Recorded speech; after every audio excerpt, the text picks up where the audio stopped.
Hi, I'm not in Paris anymore. Guess what? I am in Iceland. Almost done with this whole adventure, except not done because there's so much more to talk about later. But I'm wrapping up my adventures in baking this week. And to start that out, I thought I would give you a little bit of a walk down memory lane to give you an idea of how far I possibly have come. So in seventh grade, like people my age, we had to take a class called home economics.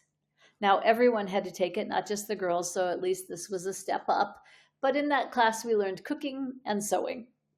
And at one point, as I was making something, and probably it was shortly after I had thrown the pot holder on the burner that was still hot and tried to torch the school, my teacher said something to me to the effect of, "Honey, maybe you should stick with sewing."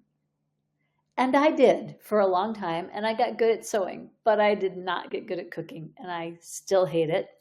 But I love to bake. And as you know, I've been taking baking classes in France, to be exact, one intensive in which we made this beautiful entremet fancy thing, which actually never got finished, but close enough, and melted all over my tarts because I had to grab a cab out of there while the tarts were still hot. We also made this beautiful Paris Brest, which I didn't think I even liked until I made one and ate it. Pear and almond tart, strawberry tart, all this great stuff, and they were gorgeous. And it was so much fun. We had a class in croissants. Now, I tried to put these pictures in order, and I know they didn't go in order, so this is what you're going to get. I had yeah, there's the class in croissants and pain au chocolat and other great things. Um, there was a class on, what's this one? Oh, tarts. We made tarts, lemon tart, almond, strawberry custard tart, chocolate tart, and a quiche Lorraine. That was a lot of fun. We made millefeuille into Napoleons. This is one of my teachers. Isn't she beautiful? And that's what became of that. That was a lot of fun. We made macarons. Please don't ever call them macaroons in my hearing because that's a different thing. We made macarons. Delicious. And we made bread. Lots and lots of bread. A 6-hour intense bread course at Cordon Bleu. I have the apron to prove it, but here is some of the beautiful bread I made. And I know you've seen pictures of it before, but I'm wrapping everything up, so I'm showing them all again. I love that one. And here is my actual certificate. And like, I got his handshake, and that's close to a Hollywood handshake, right? Because it was actually in Paris. Why did I do this? Because I loved it. I love baking and I wanted to bake. And I actually loved the classes. I was a little afraid of them, but they don't let you fail. And they really taught me a lot. And that could be a lesson maybe for another video that the church could use, how to not let people fail in a good way, because sometimes we need to fail. But also, I took these classes because I believe food could bring the church together, not just in a Midwestern jello, eat your weight in noodle casserole kind of way, but in better, more personal, more honest, maybe healthier ways. Gathering around bread is a physical and a spiritual experience. And I think that's important for us to bring back. It symbolizes something that equalizes us all. Bread is a common denominator for almost everyone. Every culture has its form of a different kind of bread. It's one of the oldest ways of gathering people. And it is also, of course, what Jesus called himself, the bread of life. The one that, if taken and absorbed with all we have, in all honesty, will give us all that we need for a real and a fulfilling life. The one who broke bread and gave it to those who would follow him. Bread is deeply unifying and also deeply giving. The Bible says, cast your bread on the water. Share what you have generously and see what comes back to you. It is such a metaphor in Scripture for a very good reason. I did this because I want to bring back the slow, working together, rolling dough, and waiting for things kind of community. I've seen that here or there in France. People who gather over food intentionally and are just slow about it. Not the let's talk about the weather over deviled eggs kind of community that we try to have, but real community. And the thing about making bread or pastry is that when you're doing the slow thing, the difficult thing, the kneading, the layering, the waiting for things to get cold enough, there's time for conversation.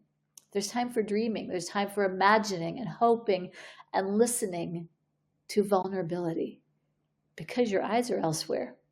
And that makes people take their guard down a little bit.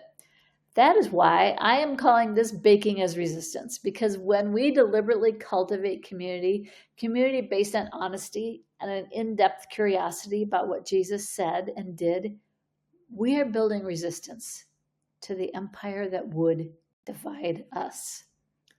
Resistance to a culture that seeks to make us blind to Jesus' actual words and open only to what we read on social media or watch on TV. Resistance to lies that tell us that any person is less than, unworthy of the same care that we receive, deserving of inhumane, cruel treatment because they are not us. When we make and break bread and talk around the table, we are all we. There is no they. We know that all people need and eat bread. We remember that Jesus promised the body to everyone, and that when we give what we have, we receive blessings we can't count. Bread is resistance. I read somewhere years ago something that resonated with what I believe about bread and Jesus. Jesus said that his body was broken for us, right? That is the reenactment we do in communion for us every week, given for us to save us and to keep us. And Paul said that we are the body of Christ. Now put that together. We are the ones now who are broken, who are given for holy work in this world. We are the ones meant to cultivate a soil that grows what Jesus talked about. First, he talked about it in Luke 1, and continually afterward, what did he want to grow? Justice, goodness, kindness, peacemaking, and not theoretical love for everyone, of everyone. Not to the point, understand, where we are, and I need to make this distinction because we have sometimes in the church overemphasized giving, and that's to the detriment of ourselves. And I don't want to say that either. So it's not breaking to the point where we are empty and we are worn out, because some aspects of evangelicalism have further created that idea that exhausts us so that our physical and our mental health are trash. And that's not what Jesus suggested. Jesus' life is balanced. He gives and heals and teaches, but he also goes off alone to rest and renew. He also laughs with friends. He also enjoys the comfort of their quiet homes. Our lives too are meant to be a balance of giving, breaking our selfishness and our pride, offering, healing, and resting, renewing, laughing, sitting back with a few good friends and learning about anything and everything. But the brokenness part is there. And right now, a lot of us are very broken about what is happening in our world to those some of people consider less than, less worthy, inhumanely treated, unworthy of basic human needs and rights. And some people are doing that while having the name of our Lord in their mouths, as if he would ever condone that sort of thing. We are broken by that, and we must resist it. And sometimes we must rest and recoup. So when I go to bread making class, I don't know which slide's going to, oh, that's not the one I wanted. See, I told you, I don't know what slides are going to come up because they never go in order. We need bread hard. They had us slapping that stuff on the table, getting our aggressions out. And we did. And then we put it in the fridge and we go and get a glass of water and we sit down and we do this because it's the only way. It's the only way to make bread. It's the only way to make community. We talk, we share, we don't fight the darkness alone. Baking is resistance. Bread is resistance. It always has been. Here are some of the ways that I found to rest and refresh, and I meant to put those slides up, but I didn't. This is actually going to a protest, and this is a great sign. But sometimes you have tea with a friend. Sometimes rest is going into nature. Those are some incredible damselflies we found. Sometimes it's going to a museum and listening to bowls clink together. Yes, we did that. Sometimes it's going to another museum and riding a merry-go-round. What is rest for you? What is refreshment for you? And what is resistance for you? Let's talk about it further in the coming weeks. After I come home, we're going to keep this conversation going. Meanwhile, here's where you can find me. Thank you for listening. Bye.